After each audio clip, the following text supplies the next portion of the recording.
Hello. It is Sunday, and we're here at Climax of Night for some BlazBlue Central Fiction pools. I'm Saturday Boy, joined here with Denver. How are we doing?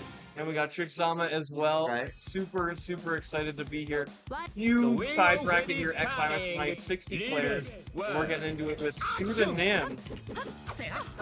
Yeah, we got some pretty solid players starting us off here. Pseudonym going to be rocking the DP as per usual. And on the other side, I'm not too sure who the opponent is. Just say, oh, Hollick. So we have Hollick here with the Mai. We do have actually multiple Mais here in the bracket. I think the Spine is here. Oh yeah. If he's playing, I know we have a lot of DQs, just because it is Sunday. A lot of people are trying to play in top 96 another night, or playing in top 96, watching it, whatever it may be. So probably gonna be seeing a lot of DQs. So if you've been paying attention to the bracket, it may not be even 65, but I think we're going to be getting there. We got like a lot of people in this room. You can't quite see it from this camera, but we're literally like right next to the players. It is packed here in the side bracket room right now, and people coming from all over as usual with BlazBlue. Everyone has wanted to make it out for Climax of Night, knowing that it is the final tournament that will be happening for this series. So, and then just a bunch of people who play BlazBlue as their side game. Right, it's so sick because if BlazBlue's like a main game or like a side game, it's always getting a ton of players. Yeah. And even, I mean, like, the consistency is absolutely unmatched when it comes to this game, and that's what I really like the most about it. Yeah, 65 players. I mean, even if they're not all showing up, that's still like an incredible amount of interest being shown to this bracket here. Yeah, it is. It was. Oh my! I was just messaging like Tom Clancy. I'm like, they're calling you. Like, are you awake? Like, I saw he was on Discord, and then I'm like, oh yeah, he did make top 96. Like, he Right. can show up. I forgot to mention that too. Some people are sleeping, right? Yeah. But here we go. Ignore the names for a little bit here. It is still going to be Pseudonym and Hollick, so Needy did not show up. And it is not Grand Finals. But we're going to rocking us off. Starting us off here with that Hibiki versus Mai. Going to be a very mobile matchup here. Lots of shuffling around here on the screen. Hibiki going to try to contest in the air here a little bit against Mai, but it'll still be a little bit difficult just because of the size of Mai's buttons here. Yeah, already showing some early aggression here from this Mai. Deep dashes in already. Good pressure now from Pseudonym. One thing I will say about this player, he is very good at using the 6B from Hibiki. That's a low crush, we're seeing it right there. But really good at using that on the approach to catch your low 2A mash. Pseudonym is very good at using that. Right, well, that's going to be a big JC there from Pollock coming through. Fortunately, not able to get a whole lot off of it, but that's going to be a big button to help contest against Pseudonym if he tries to approach with those dash forward JCs that we've seen a lot of. And there's the first Azuna drop of the set. Yep, and with 50 meter, that confirms for a ton of damage. Pseudonym in a very dominating position here. Access to overdrive, active flow. Missing the 50 meter, but the 5A connecting will finish up that round for Pseudonym. That was a pretty clean round there for Pseudonym. Took a little bit, but overall, Pseudonym didn't really make any terrible major mistakes there, and just kept a good control of that round. We'll get caught on the dome here in the TRM connecting. Table's turning right now for Mai. Not a full combo though. Unfortunately, a lot of combo drops on the side of Pollock, so a lot of missed damage, but that's going to be a great opportunity there with those hits that we just scored to actually run down the timer on that OD that Pseudonym chose to pop. Yeah, and feeling good spending that OD, because Hibiki's is really strong. The fact that Mai was able to navigate through it, make sure that Hibiki wasn't able to get anything started off of it, is going to be really helpful with this air grab now for Pseudonym. Yeah, arguably more helpful. We're able to take that burst away, and there it is. I like Pseudonym recognizing that Pollock was trying to charge up the spear from far away. I was like, okay, I can take that opportunity to just close that distance, and it felt like that burst did not miss. That's the 6B I was talking about, getting over that low mash there for a ton of damage after the reset. So the 100 bar, is this going to be enough here? Not quite, but we're in a very dangerous position. If you're a Hollick, you can't get opened up, and unfortunately didn't barrier the guard crush, but no full combo on the side of Pseudonym, and Hollick finds a way out of the corner. No burst from Pseudonym just yet. Overdrive may not get it, not plus enough, but the clone follow-up will secure the first game here for Pseudonym. A little bit scarier towards the end of that first game, but Pseudonym able to close that one out. As we get right into this next one. Yep. In that rematch bet, right away, these players are locked and loaded. Gonna get back into it. It was so winnable. Pollock was getting those big starters, but just even with that, wasn't able to convert it into the end. That is the second time that overhead has worked on Pseudonym in a block screen, so we want to try start abusing that overhead a little bit more. Right. Still though, yet to really get any major hits here. Both these players catch kind of shuffling around the screen, like I mentioned before. And Pseudonym playing very patient as well. You can tell like Holic is doing a lot more actions, but Pseudonym's kind of waiting it out and seeing where he can close that distance between him and Ryan. Yeah, I mean, we're even seeing it there, like you were talking about, just like down backed in the corner for almost 2 seconds there. Very, very passive. Throw it will not be enough for the punish there. Yeah, but it will provide some space to get outside the corner. Big fatal counter there, unfortunately. Not able to convert that into any real big damage, but we have that corner position. And there's that patience from Pseudonym, just holding down back in the corner, not trying to press anything just yet. Doesn't want to get punished. And just doing a lot of neutral jumps. I like the usage of neutral jump in the corner as well. Just forcing a reaction out of Pseudonym and trying to force the mistakes. Super RC, 100 bars spent, and you are waking up for a save there. Usually I'm like, I'll take it. Yeah. Oh man, navigating below, using that projectile infill option to close the distance. Dangerous jump forward. Hibiki is in counter hit state for the whole duration of that command jump. Yeah, not pressing anything after that 2A. Knows that could have been easily punished if he tries to continue to match. That's a big Azuna drop RC to extend the combo. And we have OD, we have EA. Is this going to be enough? They're not match of blow.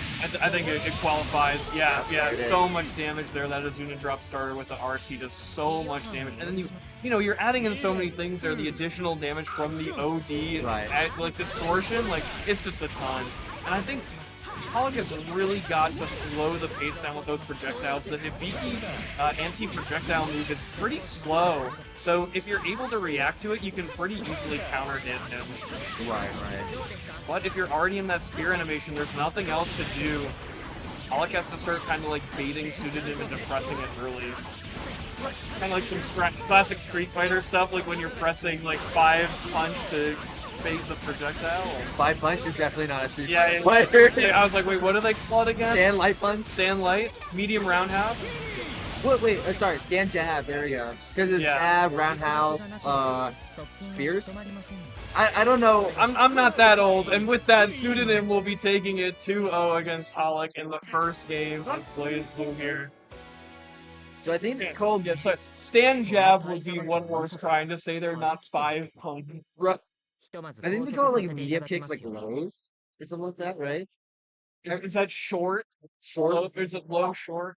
I think something like I don't know. I don't get it. We're out of our depth. I don't know like who like manufactured those words, but I don't know. I guess they're like getting a bunch of royalties from everyone using it.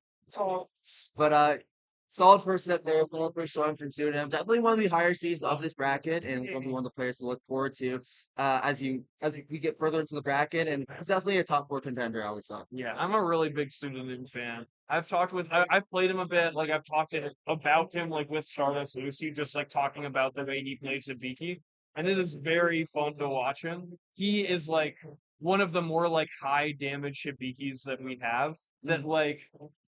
But like not like playing crazy, if that makes sense. Like it's just that like he's always going for like the big damage, which can make him a little bit predictable at sometimes, which I'd say is like probably his biggest weakness. Is once you know that he's like really looking for the 2C, 6B, and the Azuna drop. They're always looking for the drop. I literally have had a local who actually swapped to Bang later on. He left the Hibiki Alliance. There's not a lot of Hibikis nowadays. No. But like one of the things I would tell people when they get matched up into him, because like he was like a bit of a menace in our local scene. Yeah. Because people did not play against him correctly. Because the thing is, like, Hibiki takes advantage of people trying to tech out of combos, and resetting them that way.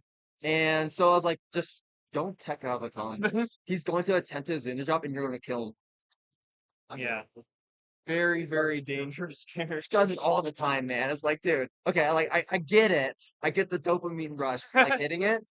I understand that you're it does so much damage. Right, exactly. So much damage. Like I understand, but you gotta stop it a little bit here because like there's a reason why there's a reason why you're dying Yeah. from these players punishing it. It's like a mentality shift is like the thing. 'Cause Right. it's like Hibiki's like normal BMB, like you're barely breaking 2000 Yeah. from it. You know, mid screen you're like, man, character does no damage. Look at all these high damage. Look at Hakumen, like I don't do any damage. And you finally get that Azuna drop and you have 50 bar and you're like, it's beautiful. Right. My life is so good. Like this character's busted. And then you realize that you have to hit a Zuna drop to make that happen.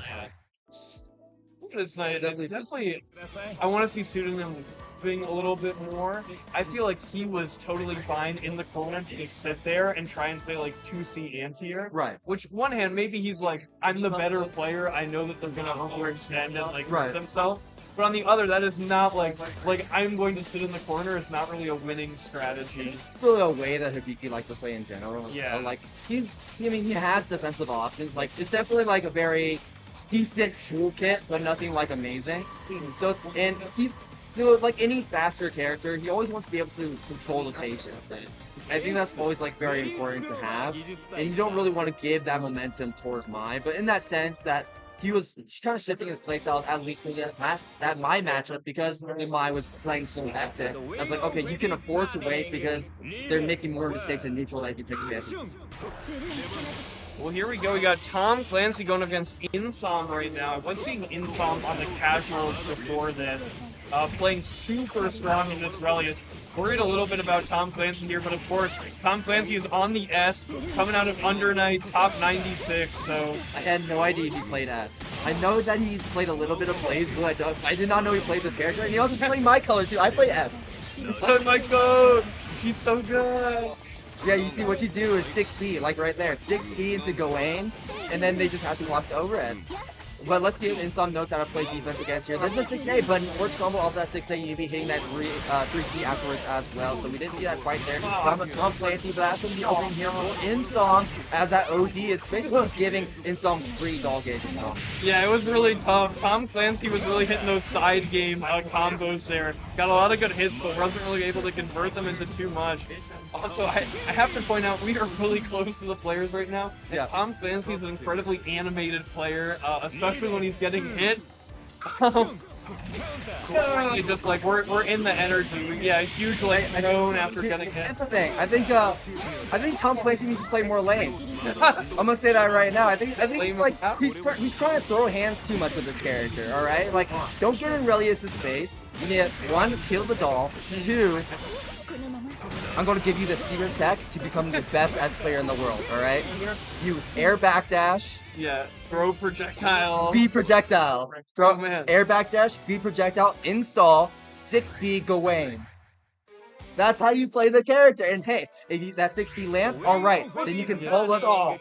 2 on 4D. If we're giving Tom the inputs to play his character right now. Oh my gosh! Holy shit! No, but you messed it up! Alright, that's okay, you interrupted me. You gotta go 6B into JBB into CDP up in the air, and then you can combo off of that to bring them into the corner. We're gonna get the second most famous instance of BlazBlue Central Friction Sorry, right now. I feel so bad for Insom right now. Collusion! Insom says he's good. Twitter, you hear that? Insom says he's good. Okay, an aggressive burst coming in from Tom Clancy. Insom does have burst on the table as well as ODC. You want to be playing a little careful. That's a big scanner for Insom, however. We have 100 here on the table, but unfortunately didn't finish the combo. JD comes out. That super does connect with Tom Clancy. Insom still that dog game. Stop! I'll never stop. This is a Sarugi player, folks. It's a Sarugi player, it's a Guilty Gear player, I don't know what you want to call it. We didn't even RC after it. He does play. We didn't even RC after it. Salty boy, you cracked the code. What did I tell you? You gotta air backdash into B fireball. You gotta make sure they have the right height though, because Insom does have access to the 2-2 spike that he can use to check Tom Clancy at max range if we're getting a little too cheeky with the Insom. I really like Insom's use of the barrier there, really pushing Tom out. You know, we have seeing like the stagger pressure. Every single throw tech Tom Clancy is just up bagging, and Insom is just capitalizing on it every single time with that air throw. Good counterattack, and you're seeing that Tom Clancy's winning a lot more of these neutral situations. It's a little bit hard when Insom not choosing to like bring out the doll terribly much, and Tom Clancy can kind of just keep Insom at bay with his superior buttons. And now we're going to be seeing the dual styles come out. You're going to be playing a little bit of a blocking minigame. It is very uninteractable. And the idea behind it is if you see dual styles come out, you kind of want to jump and throw get hit so that it drops the combo and you get out of the corner. Tom Clancy going to get hit with the dual styles again. Don't press anything. No! Don't press anything! Oh no! Oh, but still not enough to kill. Tom Clancy still has burst, still has air button catches Tom Clancy, tried to escape the corner. This is so goofy. Oh man. Yeah, so the way you get out of dual plus, like I said, you want to jump and kind of get in an awkward hit where Insom can't finish the combo, and then you just drop out. But I like that Insom is also using dual spots when he has that core position, and when he also has that knockdown too, because sometimes you see Relius players try to use dual spots in neutrals, it's kind of a waste, especially against a character like Evan. Yeah, there's plenty of ways to deal with it. Retreat to the air. Opening here for Tom, able to kind of catch the roll there, can't quite confirm, but keeping the pressure on. I like that we also transitioned to the 2C as well. Yeah. This is really good, but it does move you a little bit forward. It does have like a hitbox behind it just a little bit, but I like that Tom Clancy just went for the more stable option of 2C right there. Okay, and some big hit there with the doll. Counter starter. Okay, Gawain just barely missing, no punish coming in from Insom. However, and there's that dual files coming out in him from, and Tom Clancy just opted to hold it. No, no barrier there, no punish. Throw next. I think this may be it. Yeah, one for later. As long as we can get that super to connect. Oh no! No. He intuited it. He intuited it with his mind, the DPRC, and then you have to keep blocking. But wait. What if you did DPRC Lariat Super? What have that done, Salty Boy? I don't know what it has done. It's kind of hard to tell like a move like dual class. Also, couldn't we have like Flash? Well, I don't know. It was a bit of an awkward situation right there. Like it's very uninteractable once again. You can't really press anything and expect to get out. But yeah, I'm actually surprised though that Tom Clancy chose to hold Duos Bios in neutral like that. Like Insom didn't even get a knockdown. He just pressed a button on block and then went forward immediately. You can just actually just get out for free. Like that doesn't do anything. Man, Salty really gave him the technique. I'm kind of glad that Insom won, just because I felt like that would be like bad feats if it was. The commentator just told. I mean, did you watch game 2? Like he didn't even use the tech I just gave him. Yeah, he was like, I've had enough. I'm not doing that anymore. Yeah. All right. That was too much. Yeah, come on, you gotta be dropping like nuggets of knowledge on these Sadiki players too, right? Dropping knowledge. I don't. Yeah, go lecture pseudonym, right? Yeah, I don't.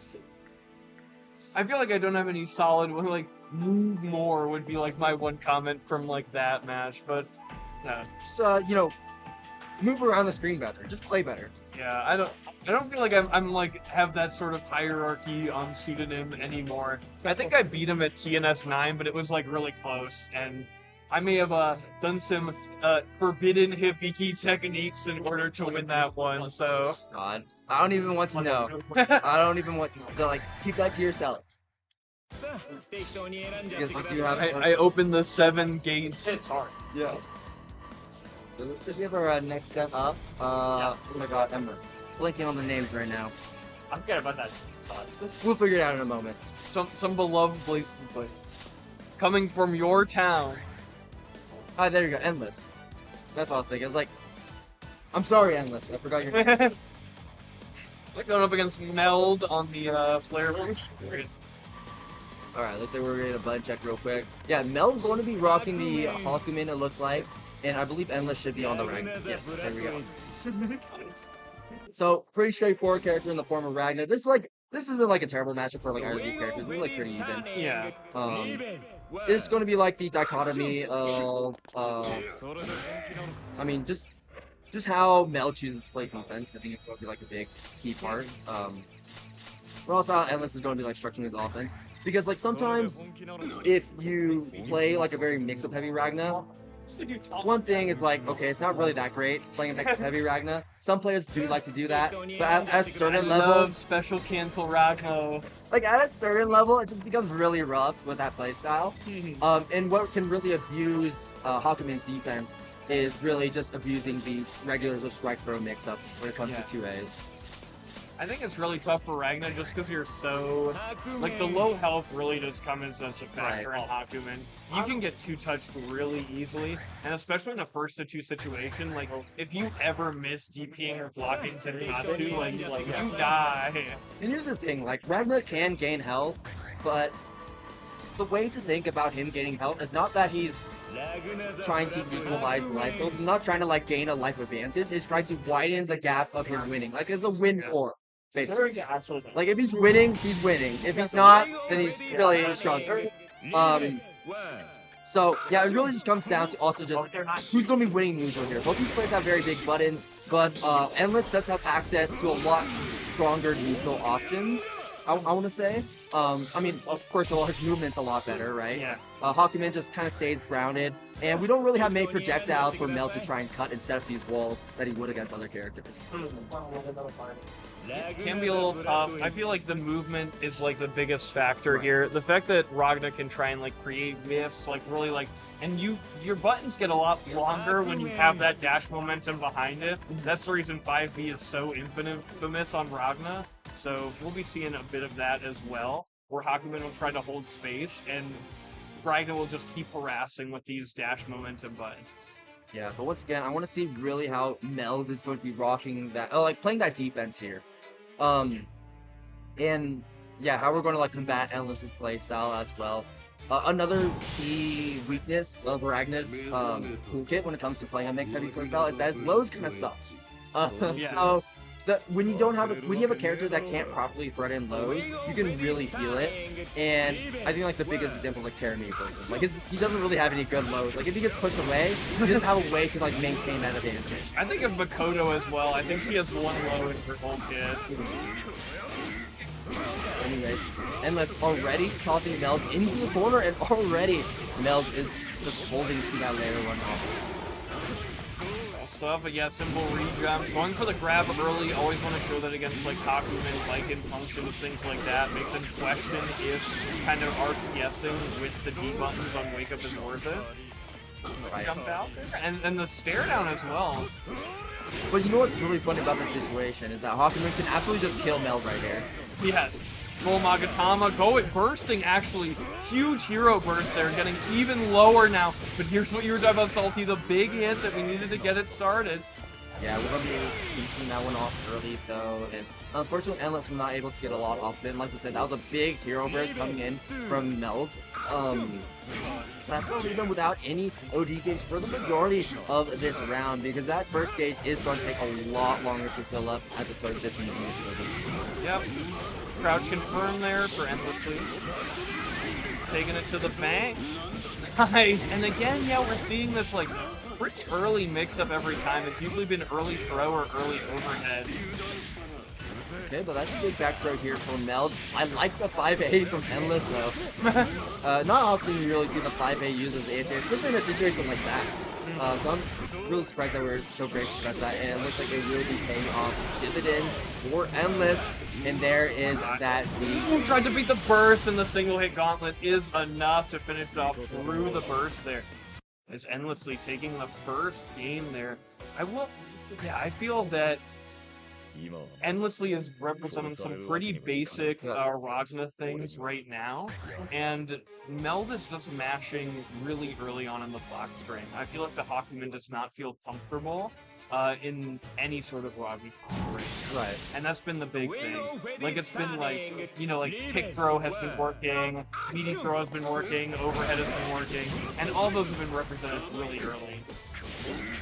Right, and there it is, that 2A pressure coming through. Now it's really having to guess when is the right time to use that parry. And that was a good time there, but Endless just playing very aggressive on the defense, able to find a way out of that core position, but being thrown immediately back in there. That 5A check that we just saw before, that is something you could absolutely get blown up for if Endless pressed the right button, if Meld pressed the right button, but he did not. Oh, the pace, perfect. We've seen that air dash of punch there. Ready for it, and once again punishing with the...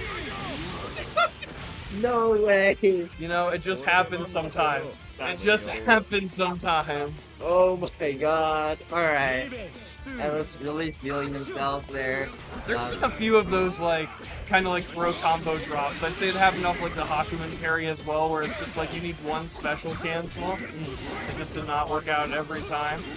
You ever see much more like kind of slow pace, stagger pressure here. Throw, counter with the air throw. And I really love the position that Endless took right there. Jumping back, trying to contest Endless, trying to air dash out of the corner with that big JC that Ragdoll is known for. And now we're back here, still stuck in the corner, and there it is, like, really struggling, keeping that pressure on if Mel chooses to bury him out and prevent him from actually throwing the alien blows from that range. Boot to the face. Final overdrive here, the final chance. Able to find the whip and the instant cancel there. The buffer into Carnage. Scissors cutting up that winner's run there and sending Mel to losers. I did just check. Yeah, and that was just really clean there coming in from Endless. And yeah, with a perfect, looking really good. Another one of the top seeds of the bracket, can definitely make it far. Yeah. And yeah, we're going to be going on with pools for about an hour, 2 hours. I think 2 hours. And then going to be having top 8 afterwards. So look forward, top 4 actually. So yeah, look forward to that when we get to that point. We did get a ballroom spot for that, so we won't be out of those higher production. Let's go! Super excited about that, but I mean that is the tough part about top 4 though, is that that's like the really coveted stream time. Like you'll be in the crowd with everyone while other top 8s are going on. Right, exactly. And it's so competitive here, and it's so exclusive as to who's gonna get it. Yeah, it's tough. Like even despite the bracket, I'll say like being mainly comprised of people who don't even have BlazBlue as their main game. Yeah. You know, there's still a number of pretty strong players in the bracket. I don't think we mentioned terribly like much of them. I mean, we just saw Endless, right? We saw Pseudonym. Those are some big names. You got Bojack here. Sea Hill is also in attendance. So we could potentially see something like an Azrael Taukaka in top. Like, that is very much a possibility. We do have a number of Tagers as well in Tomahawk and Ribby. Right. Could see that as well. Yeah. Yeah, so a lot to look forward to. Dude. Tagers might clean up this bracket. Tagers might clean up this bracket. The Tager generation is starting. Yeah, because the thing is like, Tager knowledge checks you so heavily in this game. And you have a bunch of people here where it's like, you know, I'm mainly here to play exactly, right. Oh, this Tager character, he seems kind of fun to play against. Wait, what's happening? I need Tomahawk to do the throw setup. I need to see that. Diabolical. It is so evil. Because it like it even abuses the knowledge of people, like the knowledge of people who already play the game and know how to play the game properly. Like, okay, if I see this girl, I go to tech it, right? Yeah. No, you don't do it. Probably while you're out. Yeah. It's like, and it's actually like, if you don't have overdrive or an air DP, you shouldn't tech it, right? Right. Because then it's purple scaling at least. You know, like it has combo scaling at least. Meanwhile, if you tech it and you have no way to get out, you just eat the full damage. Yeah. You get friggin' slammed. Right. Yeah, evil character. Speak of the devil, we have Tager on the stream, but surprisingly, we have Platinum on the stream as well. Not a very popular character. I know some people pocket the character here and there, and obviously there's Dark Souls as one of like the biggest representatives of the character. But very tricky character. Definitely not the best matchup for Tager, but absolutely not a bad one. Yeah, I saw Kid warming up against Isom earlier and was doing pretty well against the Aurelius, so definitely has chipped their teeth in BlazBlue before, and I mean, we're seeing it right now, putting the hands on his aura. Okay, which one's Kid, which is Azul? I believe Kid is on. Kid's on Platinum? Okay. Yeah. Alright, so already Kid looking really good, and I mean, I was talking about Tager being a very knowledge check heavy character. BlazBlue is a knowledge check, yeah, like checky game. So, Platinum also has a lot of that too when it comes to, especially how to deal like those really weird interactions she gets off her items. Good parry there, and the confirm has so much meter there, but not able to finish. Azor still has this Spark Bolt as well, so even if Kid's able to get some space, he's still feeling the threat of it. Magnetism really problematic. Reset into the throw. 50 meter will not be enough. Has to go for one more mix here. All right, and when I saw that wedge catapult land for the first time, I was like, this is where everything starts.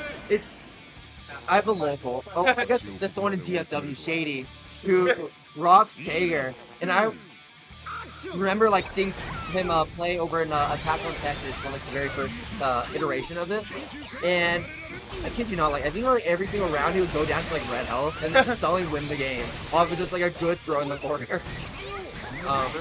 But yeah, I mean, just that like the way it breaks through his mindset too, of like playing the RPS around with throws is very scary. Yeah, and so like I mean like it was Kid's advantage. That was their RC. Only to get hit by the 720. That's yeah, and another really tricky thing too is wedge catapult because it does have a bit of invincibility type. Oh no, we're dead. Are we dead here? No, okay, we're not expecting Kid to go for a jump, but Kid is staying grounded and going to be rewarded for doing so. But with very low health, one good touch is going to be it, and that's going to be the super coming in from Azor on a wake up to smoke Kid trying to get a meeting.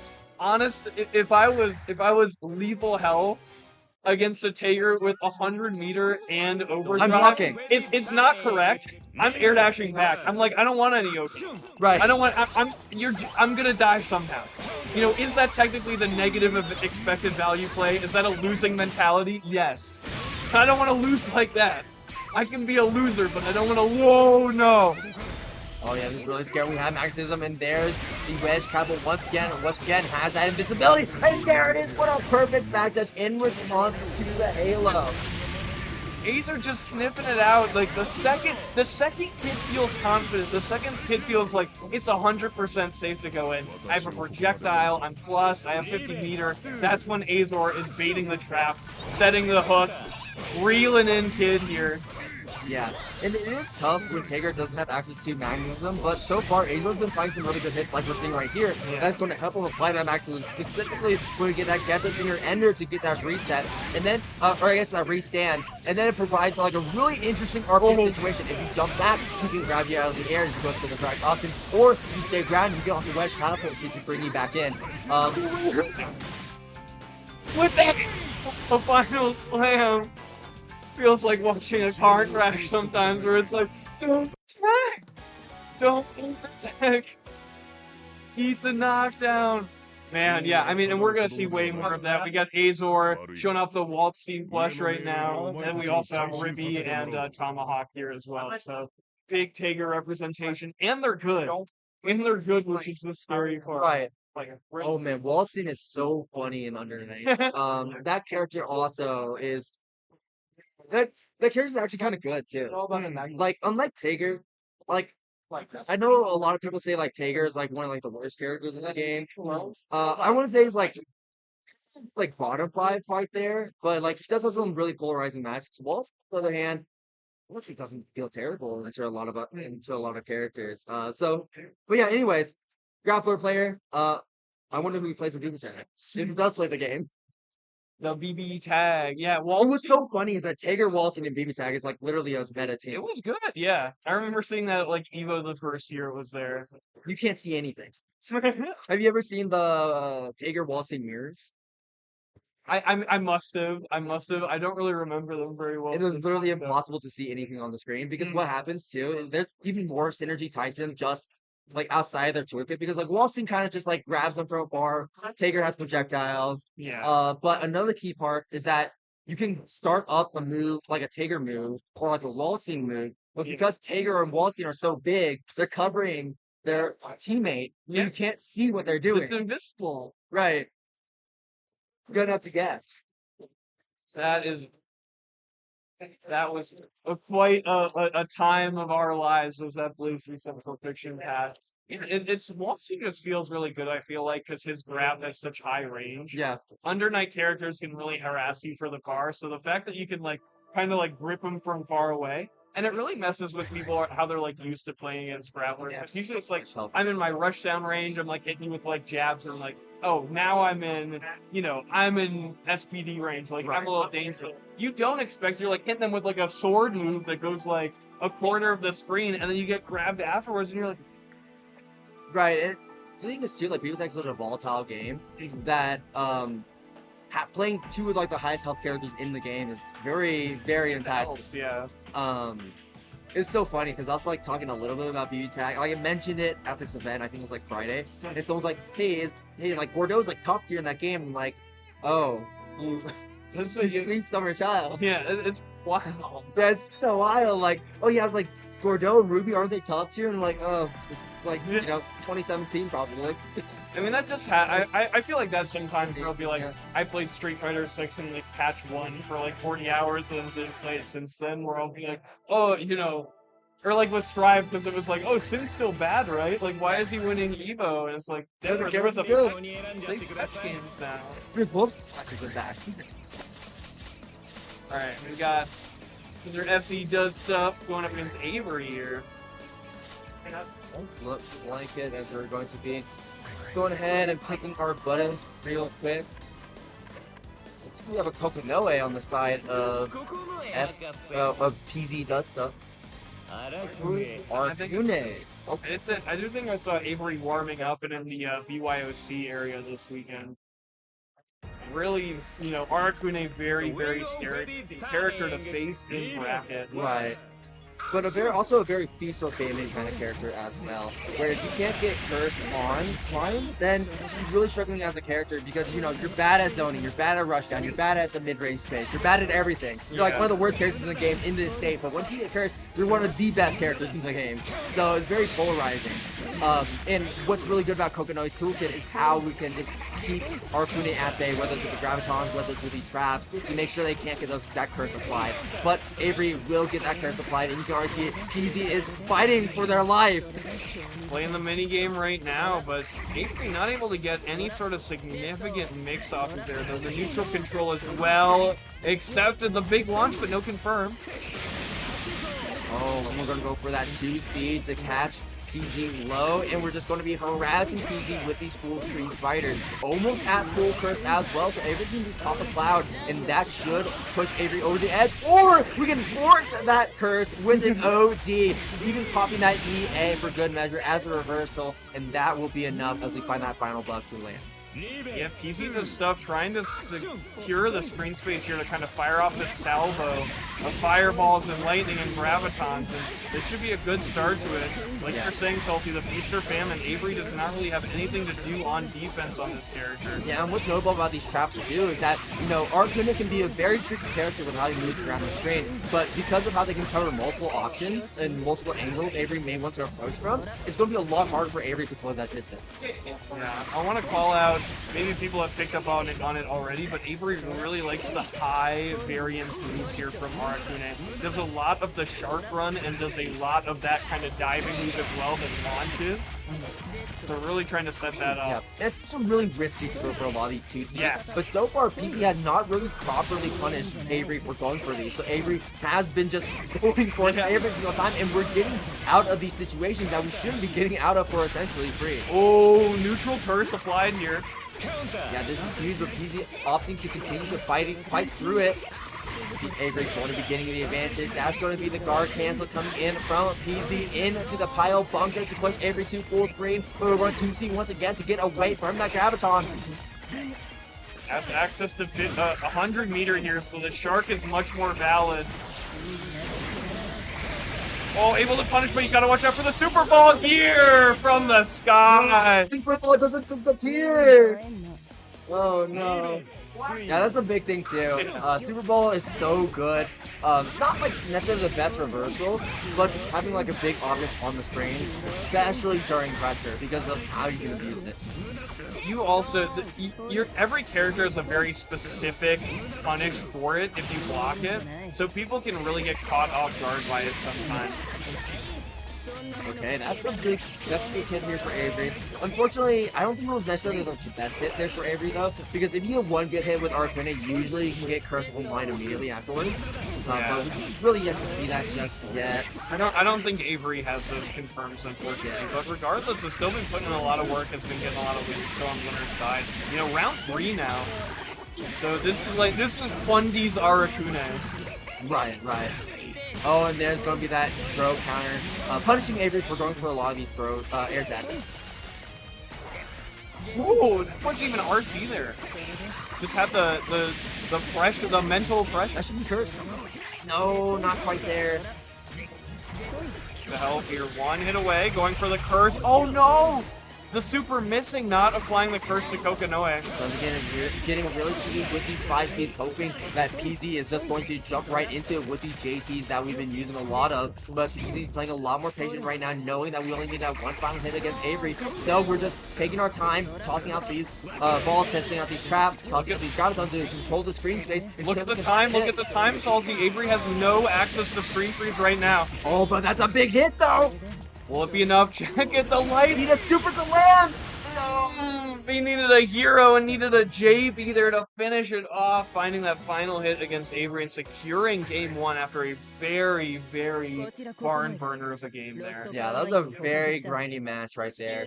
But once again, PZ is just like playing so patient. Avery, unfortunately, also not able to get like any proper knockdowns. We're getting a lot of neutral curse, and while neutral curse is still curse, it's still good. You really want to be fishing for these knockdown curses where you can actually start your pressure and try to open up the opponent. Yeah, it is like, it's a very funny player archetype to see with Avery here, where they don't really have access to the strongest Arakune stuff, but they're just like making it work with the neutral thing. It's really kind of cool to watch. We're playing neutral in a way I have not seen another Arakune play neutral, so I'm sure that PZ is also just like very unsure of how exactly to deal with that. And there's that curse right there. Yeah, PZ not paying attention to that curse gauge and getting caught by the bug after he dropped down to the other side. It's like, it feels like outsider art right now. Like, it's like, oh, I've never seen something like this before. Oh, that's unfortunate. Whenever you see a 5C hit, usually that's free curse, and usually that's going to be a big damage combo. But unfortunately, Avery not able to fully see that combo to completion, and that's going to be a massive 5C win! That might be it. Oh no, but we got first back just in time. Avery's still alive. Really winning this round right now. Spends the super to lock down Avery, respecting the super ball, but it's not really going anywhere if Graviton's not set up. Yeah, that super was not able to get curse for Avery there, just dealing a nice bit of chip damage. We'll get some curse built up. And the air hit secured there. PCD does stuff, getting the next round. I kind of also want to see a little bit more of like the other anti-airs that Arakune has access to. Like we're seeing a lot of these 5Cs, but we also see what happens with 5C whips. Yeah. And we probably go for more of these 2Bs a little part of the time, but the way it low profiles makes it a pretty solid anti-air in the face. Yeah, and especially against these air dashes, JB, or buttons that PCD does stuff that can put out. Okay, just slowly and Okay. That's a big anti-air there. Or PZ, a great combo starter as well. It can feel dangerous to kind of commit to a dedicated anti-air like that against Arakune, just because he has a bunch of different air actions and teleports. So I like the confidence there from PZ does stuff. Finding the throw counter, active flow here, he's gonna do a ton of damage. Avery may get burst back here. Make it first back, but it might be too little, too late, because PZ has built up such an absolute advantage. I'm going to be dumping all on meter, hoping for a kill, but we're not going to be seeing it quite yet. We saw the ball, but the Graviton. Oh, bad burst. Opportunity here. Overhead low connects. Right. First one, and now we got it. We got curse. Okay, but you still want to pay attention. PZ does have 50 meter on the deck, so that's going to be a factor in this setting. Oh, tried to finish on up the table. We find the 2C to land. We have 100 meter. Can't kill. One more hit. One more hit here. Finds the bug. A pixel life for Avery. A That's pixel life for actually PZ. One touch away. Here's the bug. The beast. Great reactions from Avery as well. Checking PZ. Getting a little too impatient by throwing out the ball from full screen like that. What a comeback there from Avery. So back here, loves finding that early curse hit. Put her in the web. That's massive, but once again, Avery not quite there. Whip was confirmed. We're just getting a lot of straight hits here and there, and a lot of small packet damage, but it's really adding up over time. That's going to be a really risky 2C right there. 2C also has been really useful when it comes to dealing with Gravitons and just like getting out of them. But once again, PZ I think is starting to pay attention to that a little bit more. Good block on that teleport. Setting up the pressure here. 5C get punished by the electricity. The high voltage there from PZ does stuff. Okay, we have a lot of curse. We can actually OD to force curse right now. We're going to be seeing that on wake up from Avery right there. PZ trying to run away, trying to avoid the bugs, but you cannot avoid them for long enough as Avery is going to be closing that distance, pushing you into the corner. Unfortunately, not able to get a lot of damage, but we have equalized the health totals. We're both at red health. Like the last round, we're both in critical life, but unfortunately for Avery, PZ is the one to find that final hit. In critical condition there, Avery will not recover this time as PZ stuff continues on the winner's side. What a comeback in that round. That was insane. Right. I also do like forcing curse on your wake up with ODs. Like, yeah, I'm taking my turn forcefully, right? Yeah. Like I'm putting a gun to your head. This is my turn now. That's a very accurate metaphor for Aracune Overdrive. That is what it feels like. Yeah, and then really like PZ, we saw the immediately had to respect it, and also like too that like I think one thing too is that I think overall Avery has like a hard time trying to catch PZ. PZ does a lot of just like running away and then just playing lame. So like the idea is like, okay, I'm just gonna get hit by the bugs, but so what? Like, sure, I'm gonna take some damage, but PZ I think has noted like Avery doesn't really quite have the combos down, doesn't have the confirms, and is really struggling with like closing that distance and really having to rely on these projectiles, using the bugs to actually get real damage on top. Yeah, definitely. It's like the threat was not there in a lot of cases, so PZD was totally fine to like block a bug here or there because it was even when the curse meter got filled, it wasn't like the disaster situation that you kind of associate with Aracune and Central. And I think what's crazy too is that I think if Avery had those high damage combos with Aracune, I think he would have won that scene. Yeah, I think that's the crazy part right there. And so I think that's like one of the big things. Like sometimes it's really good to invest some of your time into like the technical aspects of your characters. Yeah. And like really maximizing the damage you get off those movements, especially a character like Aracune where you have to do that. I liked watching it though. I thought it was fun to feel. It was a lot of fun for sure. Yeah, like Aracune just. I mean, it was entertaining because it was kind of Aracune was just forced to struggle. I mean, can we count how many 2Cs we pressed? Like, and, like you have to go in. He's going in. Anyways, we have another S player on the stage in the form of BlazBlue. Shout out to the one and only. Austin 9. Okay, so I'm from Austin, Texas, so I see this matchup all the time. Javon versus Julio versus Swirling. This is like a matchup like I'm very, very, very familiar with when it comes to how to call 15 seconds. Yeah, I know you're watching. I know you're watching, Killer Kitty. You're a bum. Wow. Heard it from BlazBlue himself. Also, Killer Kitty's a bum. Conciliation. You're gonna force this. No, not conciliation. Anyways, all right. So this is not a great matchup for 9, and there's multiple reasons for that. One, S has massive buttons. Okay. And I've also got 2 D2s. Oh, also this is our 9 players first screen match for any match. 2 DQs, 2 buys. All right. But anyways, now look at the timely Halloween color here from Voidred. You got the Halloween stage, you got the Halloween color. But yeah, big buttons, big projectiles, and what that's going to do is that a lot of the ways that 9 wants to get around neutral is to use those teleports because she can't dash normally. She can only walk or teleport, and she can link those teleports to make it very tricky where she's going to end up. But you don't want to chase her down. You want to kind of just like predict where she's going to end up, and because the S's buttons are so big, she can cover multiple options at once. That makes it hard for Viridian to move around the screen. Yeah, really putting on the pressure there. Stuck with a bad spell. Finding the launch, though, but not able to confirm there. Yeah, and that's going to be a great position here for Fed, going to get the full combo into the press set, into the instant O-Red Viridian, not blocking and taking even more damage. That's not a high damage character, but once we have that corner position, you can just continue to find these openings because their corner pressure is just so strong. Nice. Quick tech out there by FevFev.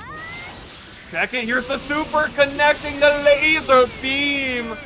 Finding that first round win for Voidred. Maybe should have a little bit more confidence in himself, perhaps. Fully misinput. Though also has the Witch's Spell as we move towards Hollow's Eve. We're aura farming with the Gawain right there. Oh, we're the always. Yeah, Voidron's got the power up right now. On All Hallows Eve, a 9-player shall win Climax of Night. Yeah, and this is looking like standard S pressure right now. What's the next mix-up going to be? 5A, 6A, 3C. What's going to be? Just run up 5B. Sure, why not? That burst, if you laugh, you go to hell. I like the anti-air at the round start there. S's will just jump at you sometimes. Going for the 2D over and over again. That's a free rebuy unless you whiff the... Oh, nice. 52D once again into the fireballs, into the explosion. Good teleport out from Viridian. What's interesting enough is that if Fed went for another 2D, it actually, funnily enough, I think would have caught Viridian. Yeah. Because the sword actually goes behind Fed. Anyways, find the 214cc, Rekka here. Barry is out, so you don't have to respect that as Fed. Making the spells work here. Okay, I feel like Voidron is really struggling with the run speed right now from S. I feel like they have much more space in the mid screen. Meanwhile, this little sword girl can really run at you quickly. Has the 50 meter. Yeah, you can't quite punish here, so you're just hoping that... Yes, this is like, throwing out God Hand there is just like, always the wrong answer. S can run at you so quickly, she's not gonna stand still there at full screen with that Fed Bap. Gonna take game 1. Yeah, and we saw it right there, like how fast of a character S is, because the God Fist didn't even like come out. Yeah. We saw a 9 attempting to God Fist. That was not even active for a second. Oh, no!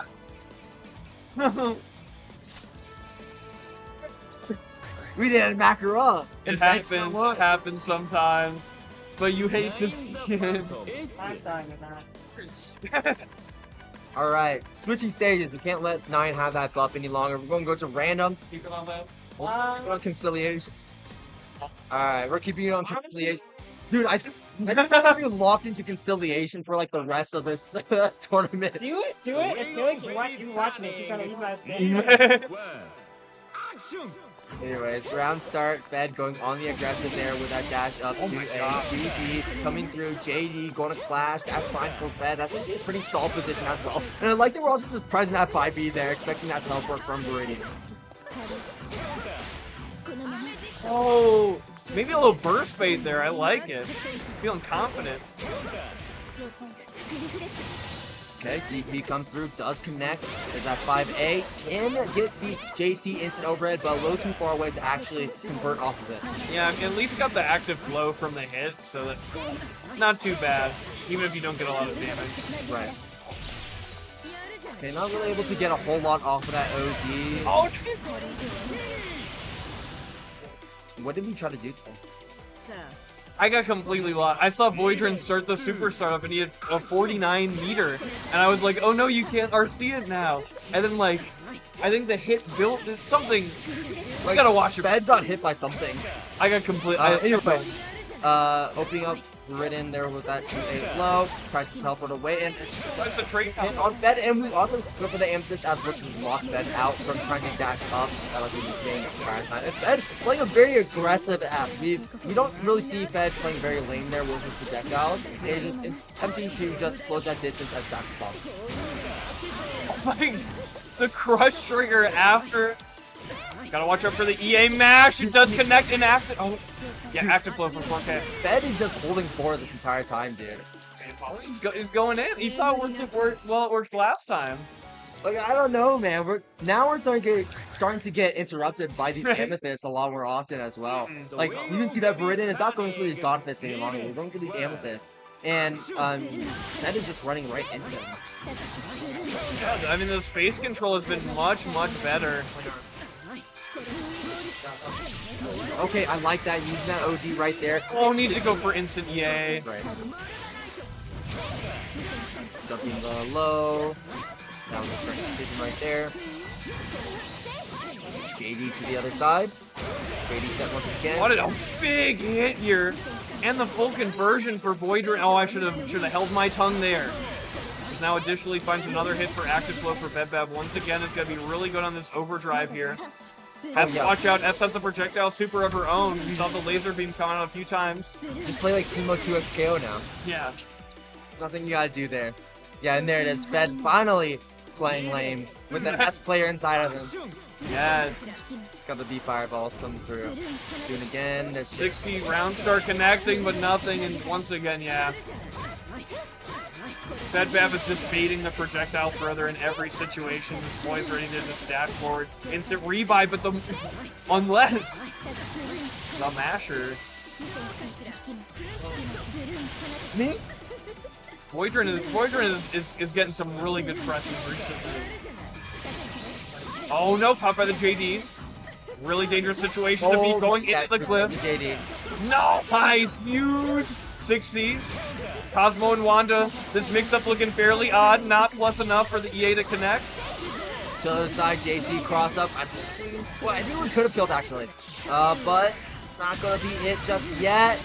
Now we can play lame here. We do have access to our projectile super, so we can also just use that as an option to see, like, if Viridian tries to press a button at full screen, then you could just immediately go right into it. So I can explain that.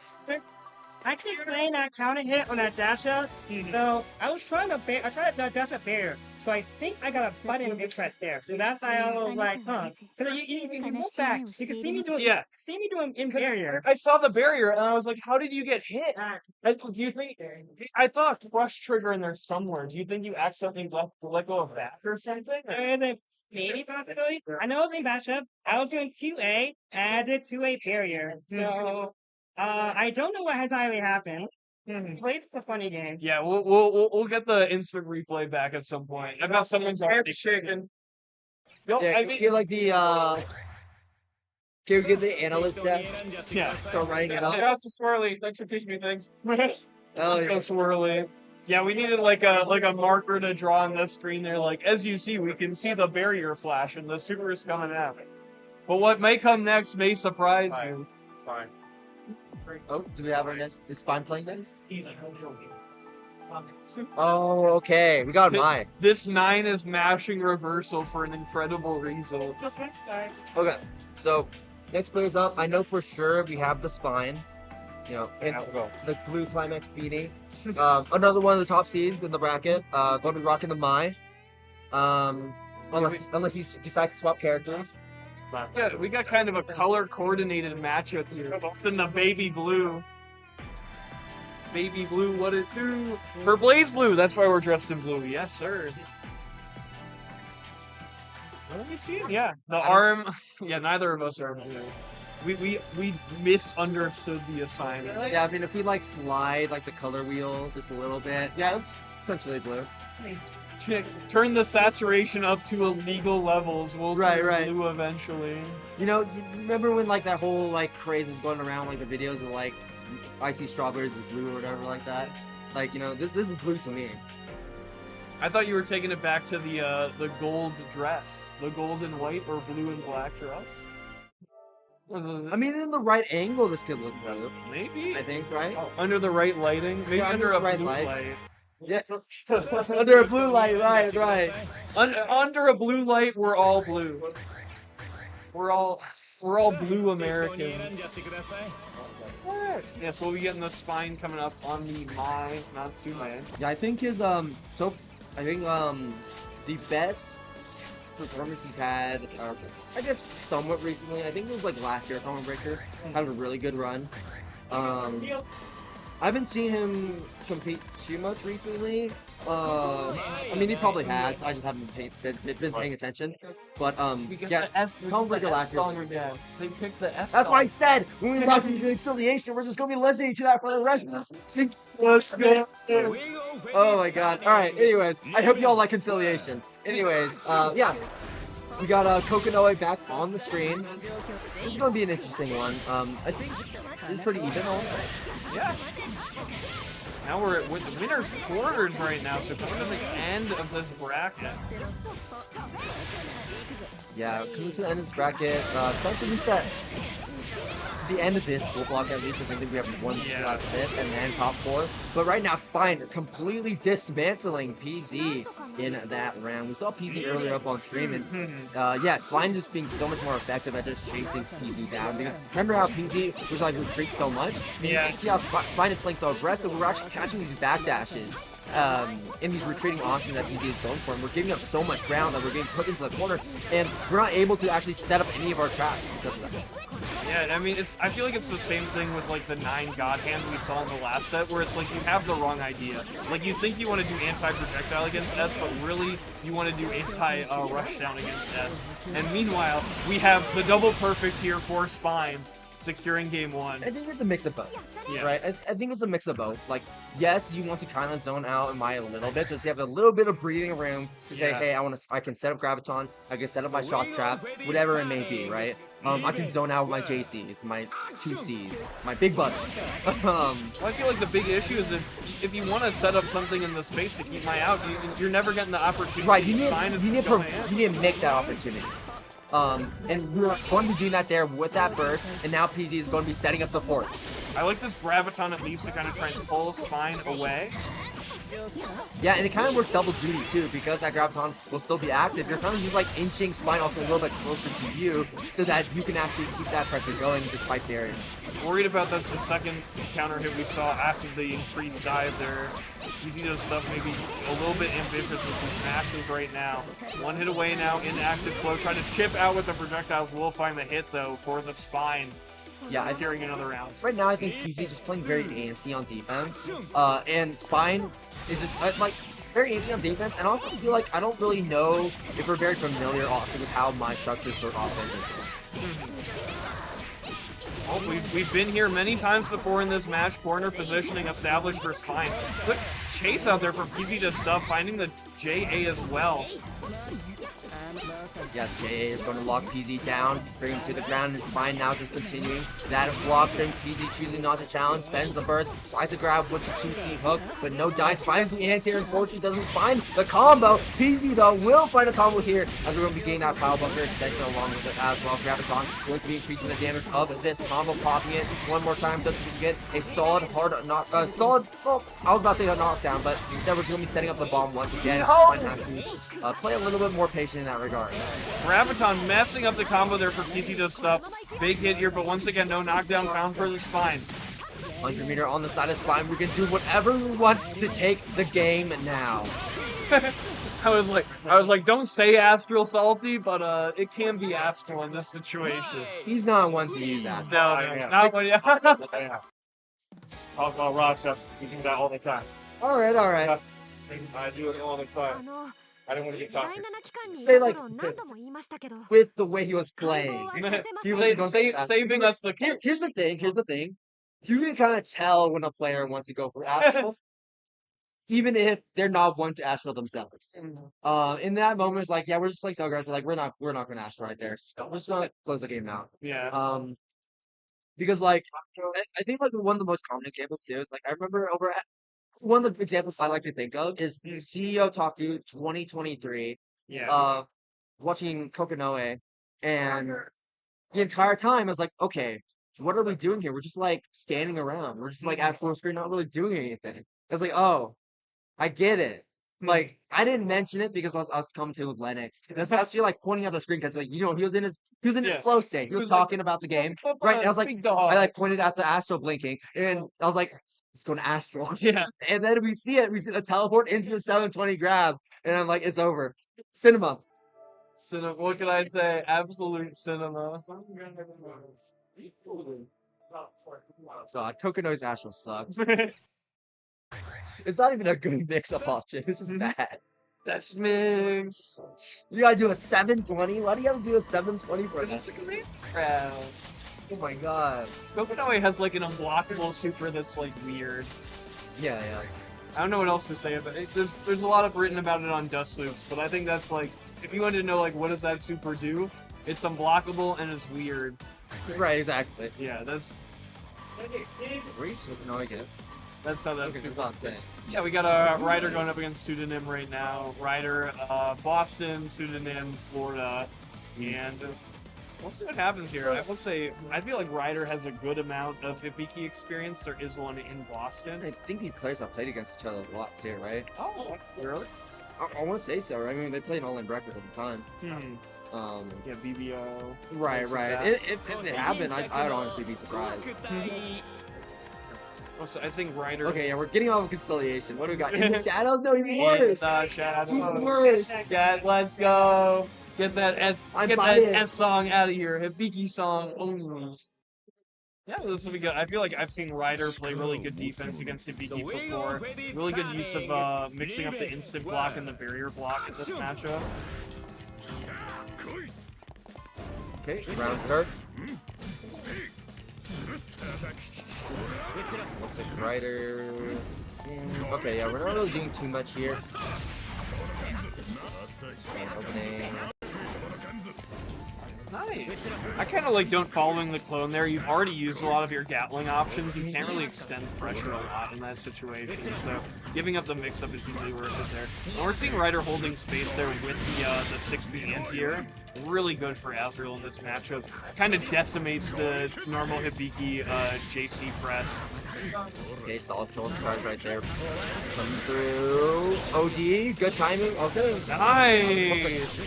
Very tricky corner escape there, and get some good damage as well with the overdrive.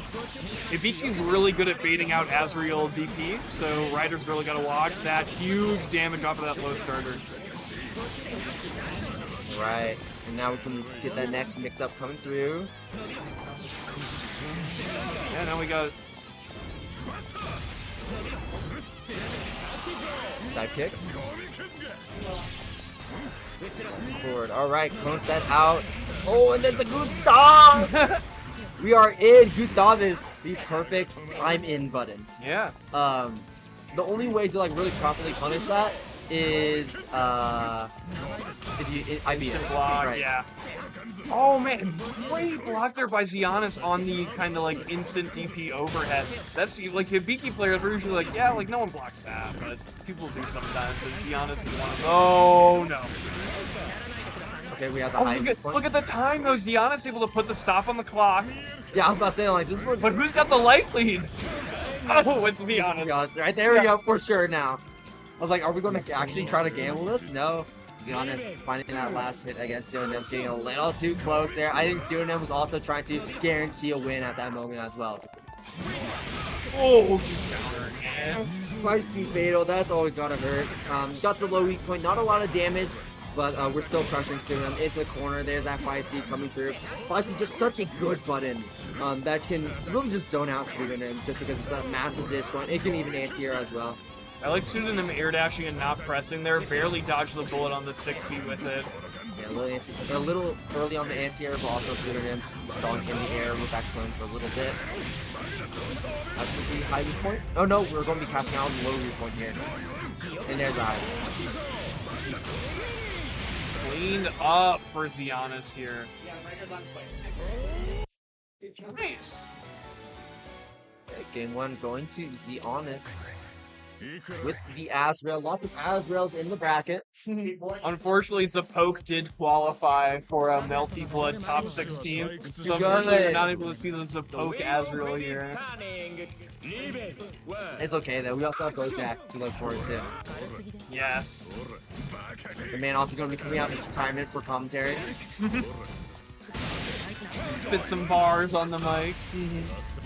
Oh, bold match there, but you do have to sometimes show that. Make sure Azrael isn't totally just like getting away with murder on offense once you block the Gustav. Right. Second overhead connecting. Take the corner. Then there is that DP coming in from Giannis, finding a way out of the corner, using the teleport dash to get to the other side, but then covering both angles there with the JC. Giannis still alive, makes it on the DP yet again. Ooh, counter assault baited, but no punish there with the 5A or 5C. Right. Giannis still has to play very careful though. You can't be too trigger happy, especially even with the Gustav, right? Because you can absolutely get hit, take some damage, and lose the game for it. But now Pseudonym even in a really tricky situation, spent the burst. Giannis still has OD, but getting caught. The by classic. JC. The classic, old reliable. That's all they press. That's all they press. It's always air dash JC. Look, it works. It's y'all's only air button. Now we also have JB as well. Yeah, you got JP. You're right. That's if they're above you. Oh, try to go for the reset there, but Giannis not biting on it. Very known for people that, like, yes, do not let Hibiki tech trap you. You're gonna hit with the Zuna drop. Nice delayed anti-air there. Giannis is starting to delay those anti-airs a little bit more because Giannis hasn't gone for a lot of these early anti-airs, and Pseudonym has been stalling in the air a little bit more often with these side clicks or with these phones. Oh, I kind of like that to get out. Escape the jailing pressure that Giannis was putting him in. Only for a set of DP landing, it's okay because it's sent Pseudonym to the other side, so no real way to take your turn back on that. And now we're back here at full screen. Giannis can kind of sit from full screen, let Pseudonym do whatever he wants to do because he's the one that actually has to close that distance. We have 45 seconds left on the clock, and no player wants to approach. And Pseudonym certainly doesn't want to approach right now, hoping that Giannis is going to try and get in, make a mistake. But Pseudonym, I think, is going to have to figure out at some point that Giannis is just waiting this out. It's like, you come to me. We're watching the Ringe tweet live. No, actually, Pseudonym was waiting for overdrive. That was actually a Giga Brain. Yeah, probably that too. But once again, we'll see. Anti-air, locking down. We got 20 seconds. 15 seconds. There's the 5C, the backdash of putting any hits. Ooh, that could be scary. Nice! Super plus there. Finds the hit, wall bounce, but can't find the conversion he needed. Yeah, we got the time stall right there. Pseudonym has got to go in, like, really go in now. Oh, ankle's broken with that Giannis securing the round. Luckily, Pseudonym with the active flow was able to regenerate a lot of that overdrive, so not really punished too much for using that resource, which is very nice. Oh my god, okay. Yeah, I honestly thought Pseudonym was going to start taking it right there, but Giannis still had that slight health advantage for Pseudonym having to be the aggressor in that setting. But now Pseudonym going to be setting the pace for the start of this round. That should be the final round of the set as Giannis really locked in. There's going to be the burst coming through. Giannis not willing to take that damage. Pseudonym also almost getting burst back very soon, as well as 9 hits. Going to have all 10 right now. 5C connects, but no combo off of it. On the pace down. Once again, we saw this in the last one. Now Pseudonym with the life lead, though. Really able to play it out. Finds the counter hit. 3C. Full damage off of this. Full grip and corner positioning secured. Check it out. Cross up. For kill? Oh, yeah, definitely. With the OD, we're going to be getting the extra damage on the super. Yep. Cleaned up here for Pseudonym. Does have the RC into one more hit if it's not, but we know that it's more than qualifying there. 5k damage there for Pseudonym. And a quick response here as we're going into game 3. We are one of the game 3s we've seen so far, right? Yeah. There have been a number of blowouts so far, but I'm excited to see this one going, especially at winter quarters. And we are getting to that point in the bracket too, right? Ooh, dump on his foot, get that low weak point just like that. Quick burst there, but the roll out, I mean, you got to expect that that is coming most times. Big read there. Not looking good. It feels like Pseudonym is grounding, not doing that classic, like, what we want to see this player doing. A lot of very risky options, and we're seeing more again. Still not dead. Take him to the air and bring him right back down. Yeah, we need a full mental reset from Pseudonym after that game. That was not the winning game plan that we were seeing before. Round 2, round start Gustav. You know, it's it works all the time, and if it doesn't, just forget about it. We'll do it again. Gustav off of the 5C, and once again, well, not once again, but I don't think I've seen Pseudonym actually really attempt to go for any IDs on these Gustavs. It's hard to do. It is hard to do. Really good starter here with the overhead. This is where Hibiki really shines with the corner positioning. I don't even know what that was trying to bait, but it super worked there for Pseudonym. Keeping it up once again, standing overhead, connecting. Can't secure the round off of this, I believe. Needs one more. We see all the blue there from Giannis not wanting to get hit with the Azuna reset, not wanting to get hit by any Hibiki shenanigans. Yeah, knowing that if he didn't tech, that he would still stay alive. Oh, I like the waiting out the clones and using the Gustav to force his way in. Giannis finding some small hits here and there, but no big combo just yet. Doing him, making it hard for him. By the way, he's jumping out like that. Sicko. Super Sicko. Sweet. See, I love Tiana's kind of backing away there, because I mean, I think if you baited DPRC, you got, like, you were really threatening to win the round, which means you probably got the burst. We're feeling really good. So even though Pseudonym ended up not pressing the DPRC there, I really like that Tiana's went for it.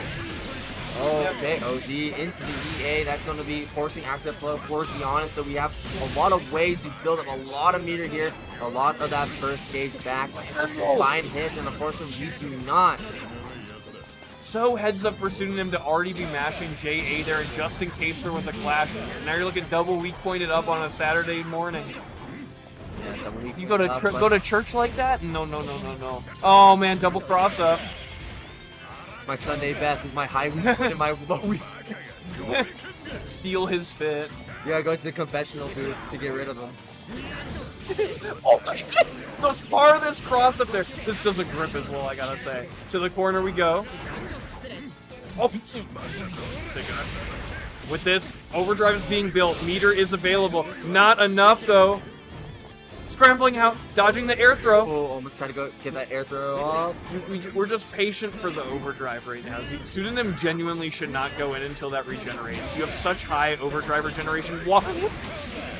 Get the punish. Yes, we get the punish too. Giannis not burning any burst, not burning any OD. Sicko, what? Stay onto it. Spicy. Just the big foot, the big press. That was 2-1. Yeah, 2-1. Yeah, I think you got it. Good stuff, Giannis. What a set between those two, down to the wire. That was so... So Pseudonym found the reset with like the double flow low there, which is plus, it's either plus or 0, but Pseudonym recognized that Giannis instant blocked it. But you know, Hifiki's definitely used that, so I bet Giannis instant blocked it and was like, that could impress me. Like, Right. I don't really know what's going on right now. So we had that really cool stare down at the end. Such good navigation. Pseudonym was playing super well. I'm really hoping to see him in the top 4 as we get here. Yeah, and this should still be winner side, so we still have loser side to go through. It's funny, I'm just going to qualifying into that top cut earth bracket very soon. We got a lot of players still in the room, hanging around. And it looks like we have our next players decided. I love that we're like constantly shuffling in the seats. Yeah, it's mostly set up to set up and set. Now we will have Ryder coming up. We're in the beach episode merch right now, representing Boston Blue Beat, and we'll be playing Azriel as well. Okay. Yeah, I was about to say, I'm like, I don't think that's Ryder, but I'll go with you because I feel like you would know better. I heard Ryder like while Chick was like talking to the players beforehand, so I was like, oh, it's Ryder plays ads. Like, I got mixed. Yeah. I got mixed. But yeah, this should be a top 8 qualifying match. Oh yeah. So this is a lot more on the line here. Unfortunately, I don't think we'll be seeing like the top 8 on the big stage. Yeah, but we will be seeing the top. Right. So still have that to fight for at least. And if you get into winner side, I think that's going to get you into a pretty good position where you can even like one game at least. If you lose winner side top 8, or you top? You're top 6. Top 6, okay. So, and then you just need one more in your top. Gotcha. So, okay. Win one set in winner side. You're kind of well positioned there. I see it. Yeah. Definitely high stakes. Oh, yeah, absolutely. There is money on the line too, so there's that. But I think most of the players here are just to play some plays. Yeah. We'll see. Pretty big. I think it's all community funded right now. Right. But I mean, you have like 65 players who came through, so it's going to be pretty sizable by the end of it, I'd imagine. So we got pride on the line. I will say, like, so much of it is just like this is the final climax of night, so you get to host the trophy for the final time. It's a lot about pride right now. Right. Yeah, that's so sad too. Final climax of night. It's finally ending. Snoopy doesn't have any more in him. No, he's gonna say, there's one more thing. I got none more in me. He's really been advertising that he's got no more in him. So we shouldn't have our hopes up for that. But I mean, I've just been really enjoying this weekend. Really just providing us some of the best competition in all of the games being represented that I think we've ever seen. Because like there's difference between Under Night at Combo Breaker, which probably like Under Night at Combo Breaker and like Under Night here, right?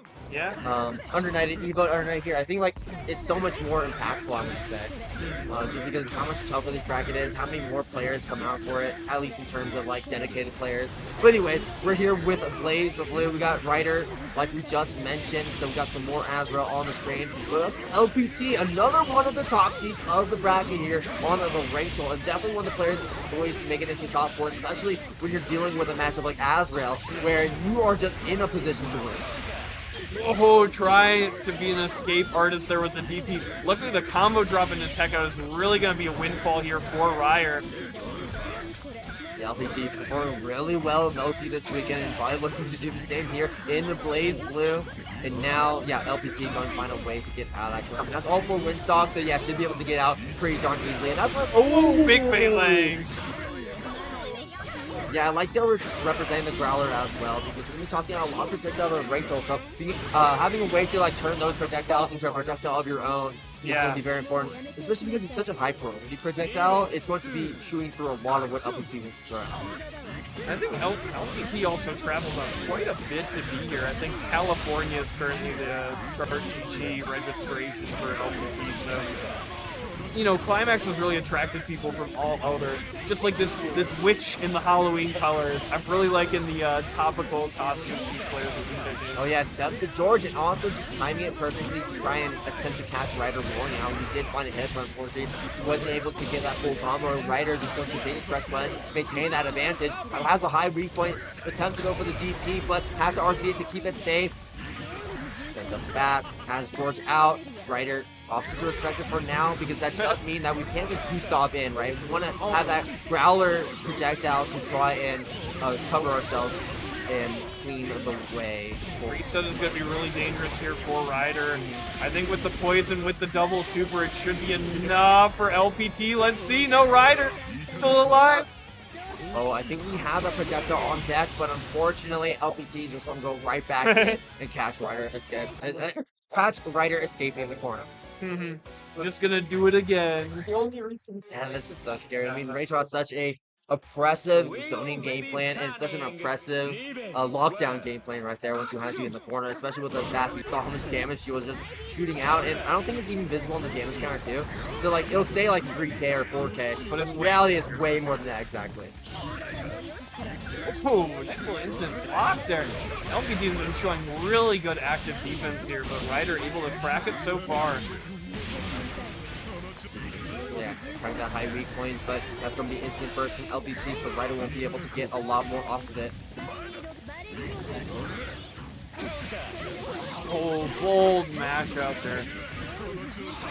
LPT not fully afraid of Azrael yet, and spacing perfectly to make sure that even DPRC will not connect. Yeah, you also want to be so careful when you're using DPRC, especially when George is on you. Because we've been seeing Ryder getting caught by George multiple times trying to DP out. Yeah. Okay, really well positioned here. Oh, but the chain! First from Ryder, really wants this round right now. And I think we're going to be getting it straight to a Blackhawk Stinger. This won't drop. And Ryder is going to be securing a round of his own.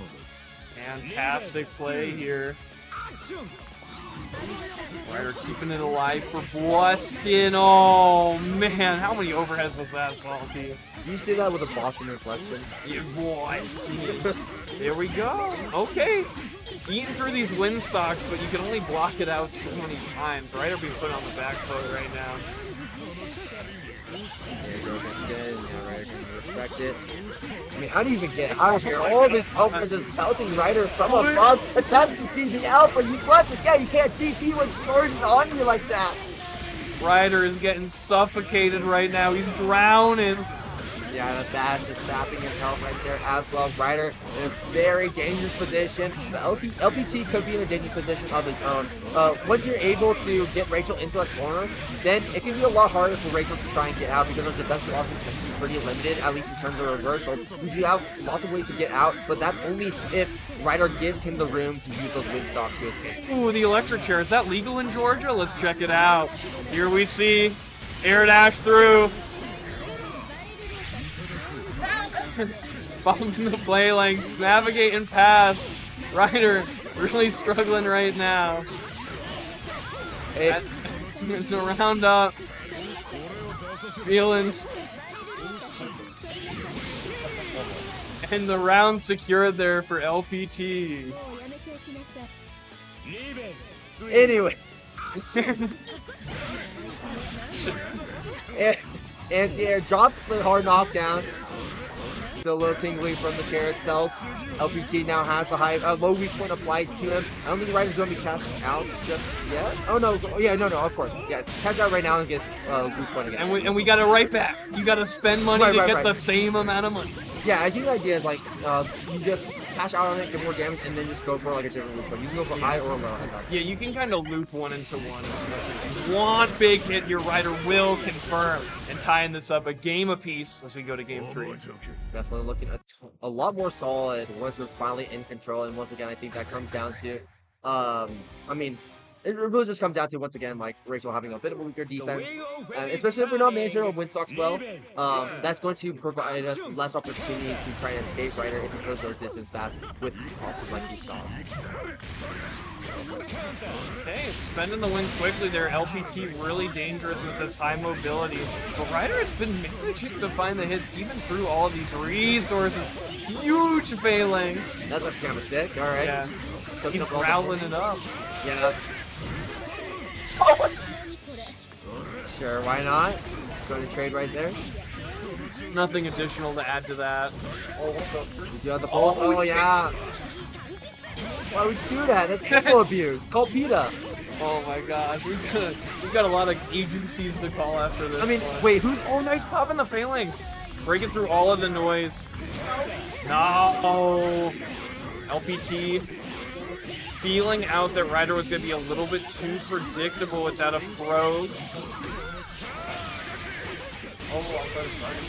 No, hero overdrive, and Ryder not finding the DP input there means that now going to be pretty low on overdrive with LPT in the driver's seat with the round up. Okay, backing up here. LPT taking to the skies like it's Melty Blood. And we're just holding on to that Growler, but dropping it at the most inopportune time. And going to get blown up for that, chasing down LPT, but chasing down Ryder, but Ryder using the ground to soak up some of those hits, and now taking LPT to the corner. Nice stagger there, blast it off. Oh, a dish! Growls it, immediately throws it right back. Playing a little ping pong there, and LPT is now going to toss it back as Ryder is going to be building up the damage and pushing LPT to a one-touch situation. Big throw there for LPT, though. I think that we're just 2 touches away now. Nice, wake up Prowler there. Ryder keeping it ambiguous, but that instant overhead is going to crack anyone. Feeling the hurt. Oh, perfect answer. Instant overdrive. Lock that burst out. Ryder will never get the opportunity to press it as he is set into losers. Sent into losers, and LPT has punched his ticket into winner's side top 8. And like we said, puts you in a really good position, right? If you win at least one set, now that you're in top 8, you're guaranteed top 4. Feeling chill? Let's go.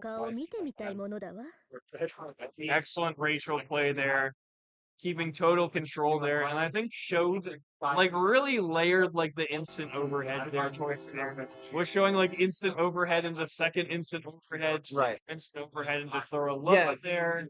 Because I think before Ryder was just a finisher of how many overheads were on dish out, right? We're like, okay, he's going for like 5 different overheads, like what, like floating on top of my head. So like, okay, I'm just going to hold it until he drops down to the ground, then I'll block low. And that kind of like tosses, like turns it on his head where I'm going to go for the instant overhead now that you're trying to block low.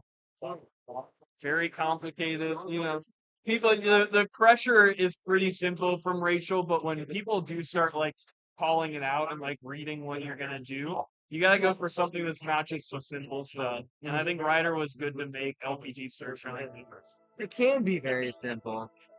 But we all know how good of a character Rachel is.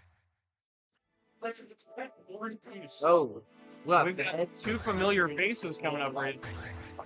That was it. Got Elves versus Relics. Insom versus I'm blanking, but the Constellation Bros. And Fed Yeah, Bev versus Insom. Right, you knew that. Do that. Yeah. You can fit that. Not just Mr. Constellation. Oh yeah, and playing against Tom Clancy, right? Yeah.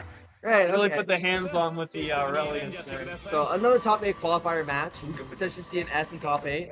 Oh yeah. A different form of S. This might be the second S in someone's played, or the third S. You never know. But we'll see how Fed chooses, ends up faring here in this matchup. And I hope he respects Duo's Bios. Oh my god. Stay away from Duo Bios. That is not the fun place to be. Keep yourself alive.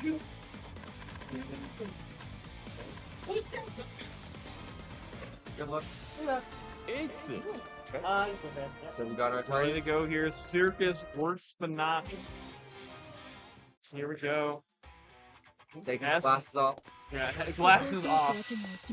Lock If I in. can see too well, I won't play good. He's smiling too much still. You gotta lock in, lock in! Side players.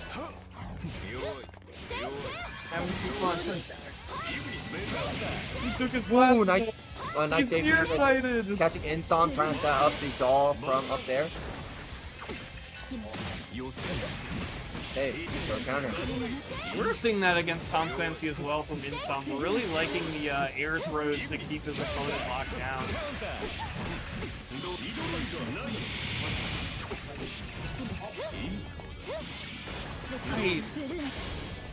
Surprised if that didn't counter him. Would have been huge as we're seeing right now. Gets such good doll positioning off of it. He's opting for the A fireball there. Hoping to maybe catch Insom falling right behind the doll. But yeah, Insom just keeping that distance. And you can't really go for B fireball because the doll kind of stuck with that. And also we can just go for another doll follow-up where we can try and attempt to snipe that or use those B fireballs. So you want to make sure that you want to be able to get that doll out of the way first before you actually start to have that zoning game plan. The huge launch. I love how that just like auto baits burst for Relios. Really funny.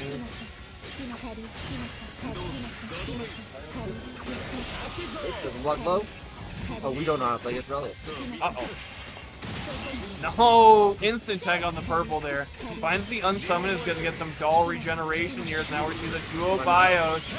No! Oh! What are we doing? No, we've seen this before. The scaling's gonna mess it up, not gonna allow the EA to kill. Roll catch, no confirm though. Insom, such a life lead now. It's hard to imagine that Bedbab was able to make the comeback, and he is not able to do so. Yo, Bed, play better. Bed, lock in! Lock in! Alright, game number 2. Insom taking game 1. Pretty confidently as well. That was a huge life lead in round 2. Oh yeah, absolutely. Round 2 and round 1, I'll say as well. Starts dash momentum. Give that. It is Halloween. It is the season of Thriller. Yes. Nice retreat into unsummon there. You'll see that a lot from Relius, is to pay a lot of attention to his resources. He comes out, JC. Oh yeah. You know, I really like that corner position. I want to go right back in.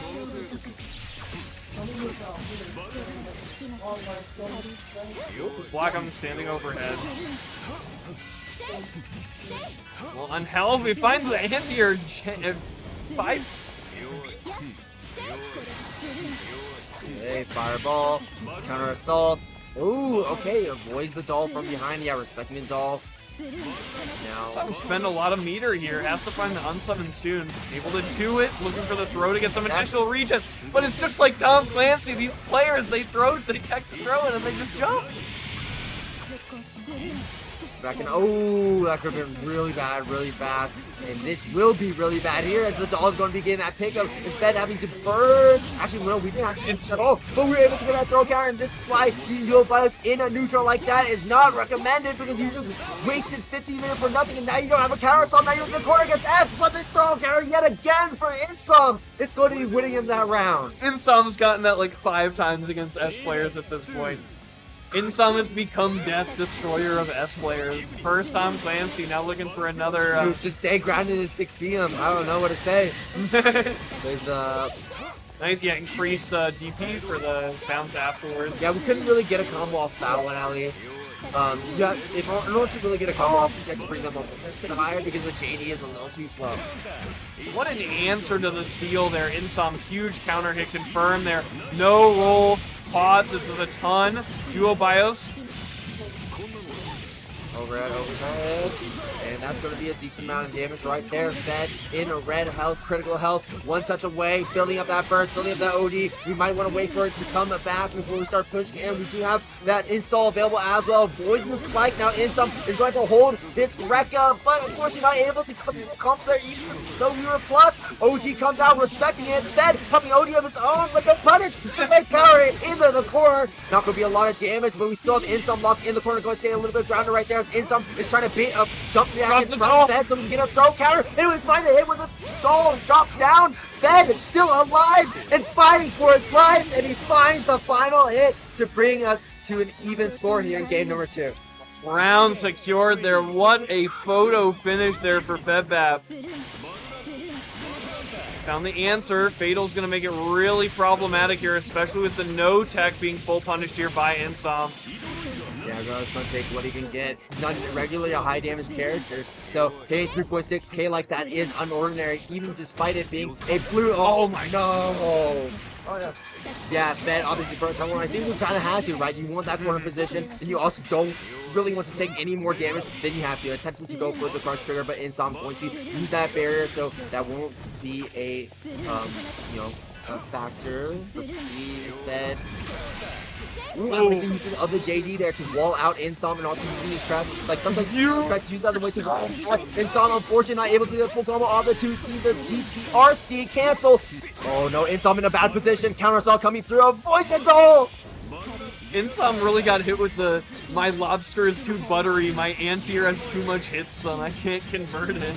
My steak is too juicy, and Insum is going to be taking it. The doll locking Fed down, and Insum creating the perfect sandwich to get that overhead.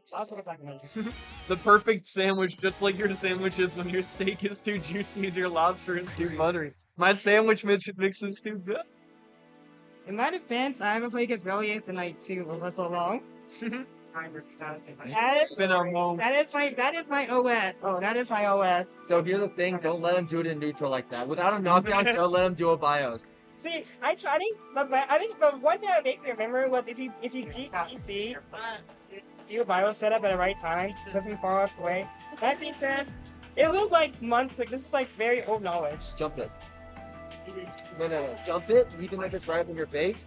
It'll do that and offer a hit where you can tech forward and get out. Then you're chicken blocking. Life is good. Or yeah, that's it. I just thought the first time, and I didn't know why. I know why I didn't do this next time. All right.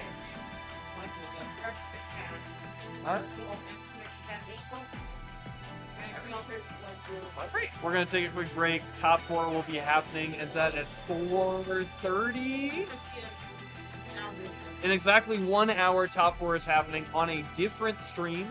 So be sure to tune in there. We'll be seeing who has made it to the top and who will host the trophy here at Climax of Night 7. So yeah, we will be seeing y'all then. Peace out. Wow.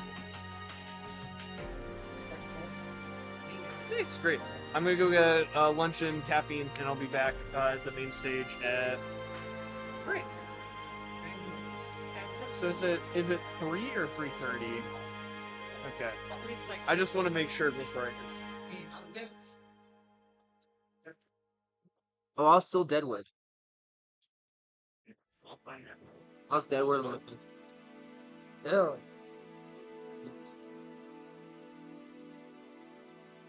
Go back. 3:30, okay. Alright. Right. Or, you know, like, a little bit before 3:30. Yeah. 3:30? Oh. That's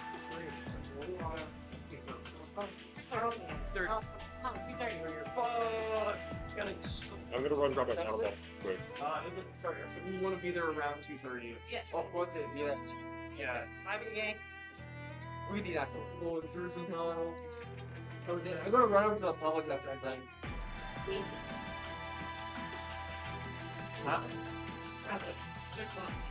So if the top four is you're looking at the top for selling. Hello gamers, it is I, Chickzama. We're going to be ending the stream. We're just catching up with some matches off stream. And top 4 will be on another stream. I will raid them. It'll be at 4 saving them again. 3 p.m. EST. So it should be in 1 hour from now. Bar any delays. And thank you all for tuning in. We will raid Max Mode. That will be the stream that is posting top 4 for BlazBlue certification at Climax tonight. Thank you all for tuning in.